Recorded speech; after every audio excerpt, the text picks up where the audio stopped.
而大陆国家主席习近平在9号这一天是进行了他到这个北韩去国事访问的第2天，他的行程是参谒了平壤的中朝友谊塔。由于在8号的习金会结束之后，大陆官方发布的新闻稿当中并没有提到两位元首他们是有谈到这个朝鲜半岛无核化的相关问题，而是强调中朝关系是牢不可破。外媒现在就分析，大陆早就默认北韩拥有核武的事实，将北韩视为是在东北亚可以牵制美国的战略筹码。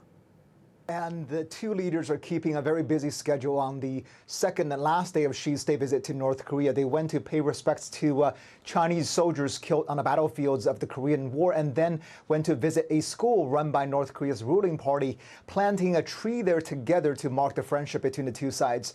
So all of those visual cues on top of the pomp and pageantry we saw on Monday, very much trying to reaffirm the special bond between the two neighbors forged out of the Korean War and often described to be as close as lips and teeth. So the message here is the two sides still very much see everything eye to eye strategically and ideologically, despite this narrative that North Korea's growing ties with Russia come at the expense of its relationship with China. Now, of course, Russia can offer North Korea with security and military guarantees, but the Russian economy is simply in no position to offer Kim the kind of economic benefits and support he needs. So Beijing is quite confident in its continued road to be North Korea's most important ally. Actually, Xi Jinping, according to the Chinese readout, made a point of saying no matter how the international situation evolves, this special bond will never change.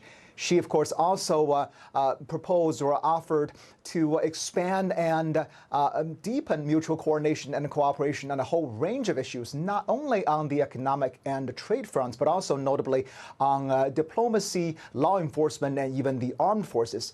But what's also interesting is what's not being said in these Chinese readouts. That is the North Korean nuclear weapons programs. Remember, after Trump's visit to Beijing, the White House claims both Xi and Trump have confirmed their shared goal of denuclearizing North Korea.